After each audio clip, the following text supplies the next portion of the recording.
Olá, sejam bem-vindos a mais um podcast do Vivendo. E hoje eu estou aqui com a minha amiga Viviane Cavalieri, físio e osteopata, para a gente falar um pouquinho sobre isso que muitas pessoas me perguntam: o que é osteopatia? Né? Qual a sua aplicabilidade na endometriose? Como que pode ajudar? Qual que é o papel disso? Qual a diferença disso com fisioterapia pélvica? Né? Até que ponto vai um, até que ponto vai outro? Então, muito obrigado, Vivi, pelo aceito do convite, por estar aqui comigo, para a gente bater esse papo aqui e esclarecer um pouquinho sobre essa área tão interessante que é a osteopatia. Imagina, Patrick, obrigada a você pelo convite. Fico muito honrada em participar um pouquinho e tirar as dúvidas um pouquinho das pessoas, né, sobre isso.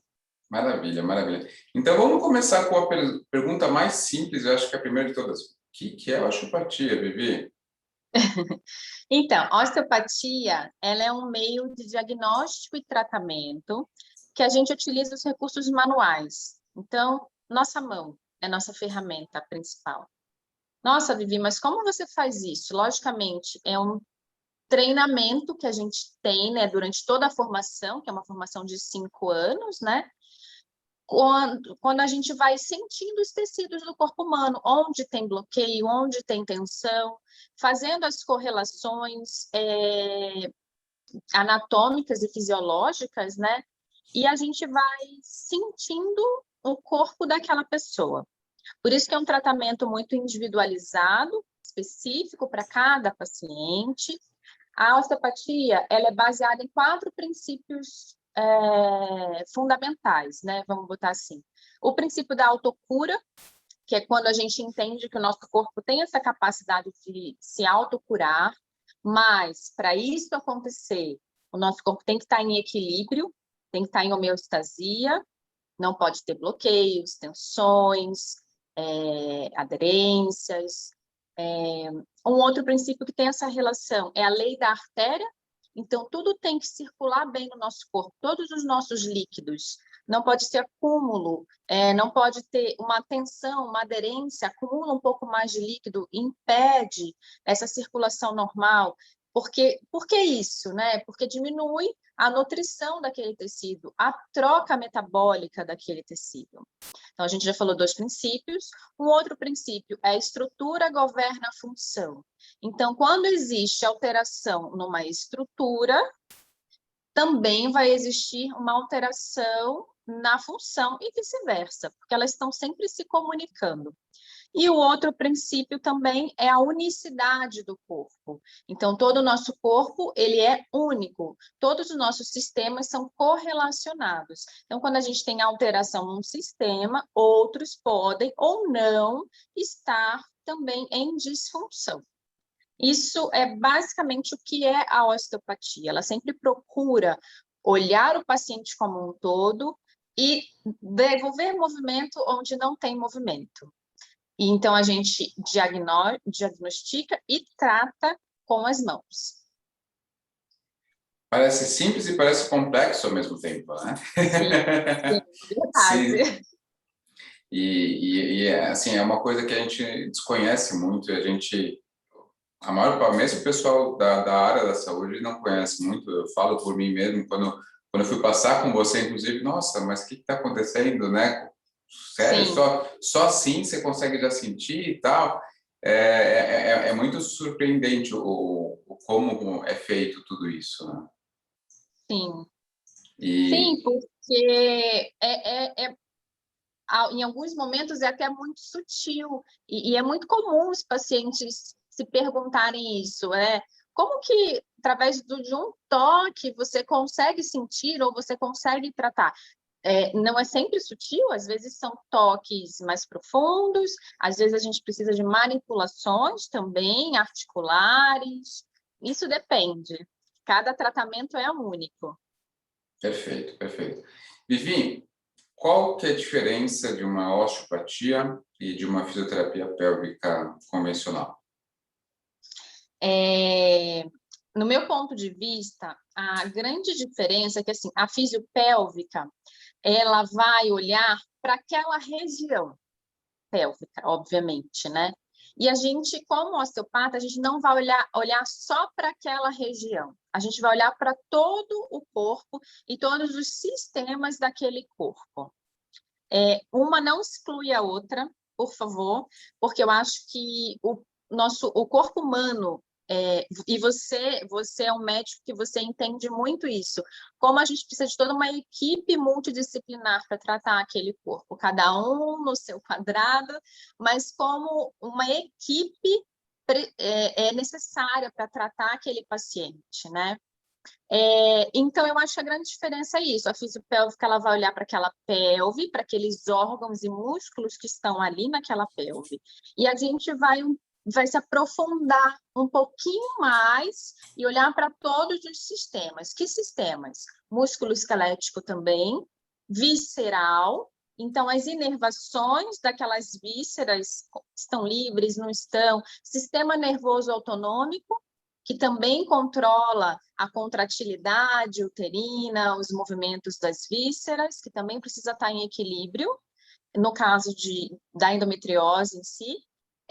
O sistema craniano também a gente olha, porque a hipófise, que é a glândula que controla os nossos hormônios de forma geral, ela fica sobre o esfenoide, que é um osso dentro do crânio. Então, se esse osso está bloqueado, está numa posição ruim, essa hipófise também pode estar alterada, alterando também sua secreção hormonal. Então, a gente também tem que olhar para esse sistema. Então, eu acho que aí que está um pouquinho da diferença da osteopatia para a fisiopélvica, sem uma excluir a outra. Perfeito, acho que é muito isso, né? A gente é uma medicina integrativa, né? Então, a gente vai pensar cada vez mais em tratar o corpo inteiro da paciente. A gente não está tratando uma doença, né? A gente está tratando uma pessoa, né? Então, com isso, a gente consegue cada vez mais abranger e fazer um tratamento mais efetivo, com mais sucesso. E é muito aquilo que a gente fala, né? A gente precisa ter tudo em equilíbrio para que as respostas, as reações estejam funcionando bem, né? Então, para que a função de um órgão esteja boa, eu não posso estar descompensando outro órgão, né? Uma coisa que eu aprendi comigo mesmo. A minha hérnia de disco lombar, ela pode sobrecarregar minha torácica, pode sobrecarregar minha cervical, né? Então, eu preciso pensar em tratar por completo, não é só a lombar que precisa mexer, né? Então, quando a gente pensa dessa maneira mais integral do corpo, a gente consegue entender muito melhor o funcionamento e propor tratamentos muito mais eficazes.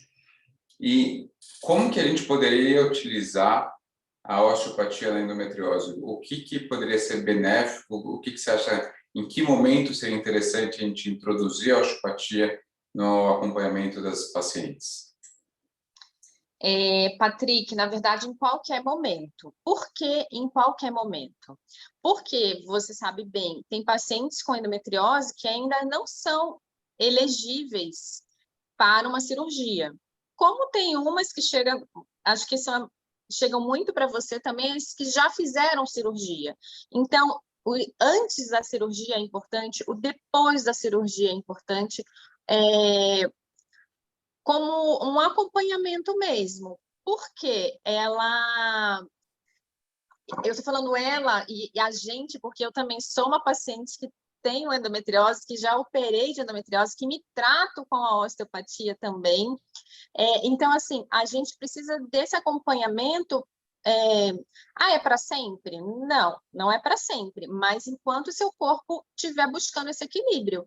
Então, assim, é legal antes de uma cirurgia? Para a gente ver como estão aqueles tecidos, para a gente já melhorar uma biomecânica pélvica, a gente equilibrar esse sistema nervoso autonômico, isso é super válido antes da cirurgia. E depois, pensando nessa mesma coisa, equilibrar essa pelve, tem aderência, não tem aderência, como foi a cirurgia, o que a fisiopélvica conseguiu ou que ela talvez não tenha conseguido trabalhar, que pode estar em outro sistema e a gente consegue liberar para ela conseguir trabalhar melhor. Então, não tem em que momento seria mais indicado. Eu acho que é o momento que o paciente esteja precisando equilibrar esse corpo. E aí o médico vai avaliar melhor em qual momento ele acha necessário, ele acha que está faltando alguma coisinha, a gente precisa mexer nesse sistema aqui, vamos ver. E essa troca entre toda essa equipe, nutricionista, fisiopélvica, psicóloga, médico, tudo isso é uma troca que eu acho que é muito rica para o paciente, né? E para a gente, como você falou, não, a gente não está tratando a doença, a gente está tratando aquele paciente. Então, o que aquele paciente, aquele corpo, aquela mulher está precisando nesse momento? É isso, isso, isso. Então, vamos lá, vamos tratar. É muito o que a gente fala, né? Não existe o tratamento ideal para todo mundo, né? A gente sempre vai Não, ter que confeccionar aquele tratamento, né? Então, exato. a gente vai ouvir as queixas do paciente, a gente vai examinar a paciente, a gente vai olhar os exames de imagem de paciente, e aí sim que nós vamos pensar qual que é a melhor estratégia terapêutica para aquela paciente, né? É super comum, todos os dias eu recebo direct no Instagram: doutor, você não pode olhar meu exame, você não pode olhar meu exame e tal, o que que eu faço? Doutor, eu uso DIU, doutor, eu ponho isso. E a minha resposta é sempre a mesma, né? Assim, primeiro, eu não posso, pelo Conselho Federal de Medicina, a gente não pode hum, fazer recomendar um tratamento fora de uma consulta médica. Então, essa é a primeira Sim, coisa. Segundo, a consulta médica é essencial para a gente poder avaliar, porque a gente não trata exames, né? A gente está tratando pessoas. é, Então, a gente precisa conhecer a pessoa por completo, o que está acontecendo. Tem paciente que eu preciso mandar passar com o psicólogo na primeira consulta, tem paciente que não precisa, tem paciente que eu preciso encaminhar para um sexólogo, tem paciente que não precisa, tem paciente que precisa da físio, da osteopatia, tem outros que não. Então, tudo isso a gente vai vendo individualmente, né? A gente vai tentando tratar individualmente os pacientes. Então, não existe aquela cartilha, olha, todo mundo, o tratamento ideal é esse. Não existe isso, né? A gente precisa realmente conhecer as peculiaridades, né, de cada um para poder pensar o que é melhor, né? é. E isso é o mais bonito, né? É o mais apaixonante para a gente, né? Eu acho exatamente isso. Porque a gente vai aprendendo cada vez mais com cada paciente, né? Sim, E não só na estratégia de tratamento clínico, mesmo numa cirurgia. Quando eu entro numa cirurgia, vou lá operar mais uma endometriose de intestino. Não, não é assim. Cada endometriose é diferente, né? A apresentação, a distorção anatômica, ou como eu vou ter que dissecar aqui, colar. Então, tudo isso a gente vai sempre aprendendo e vai crescendo profissionalmente. Isso é muito apaixonante. Eu acho que a gente lidar com pessoas é um privilégio, né? Porque a gente consegue ver peculiaridades e individualidades o tempo inteiro. sim, é verdade. Às vezes as pessoas me perguntam, principalmente no primeiro dia, avaliação, né? Ai, quantas sessões eu preciso fazer?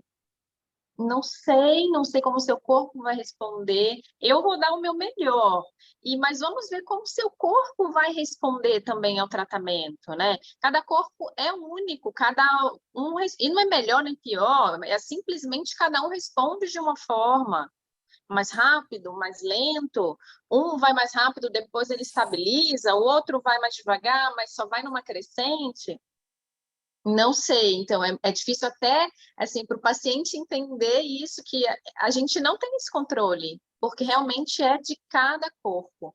E é como você falou, as peculiaridades, né, de cada corpo mesmo, né? Acho que é engraçado, eu acho que muitos deles estão acostumados com os planos de saúde, com os convênios, e os convênios normalmente falam, né?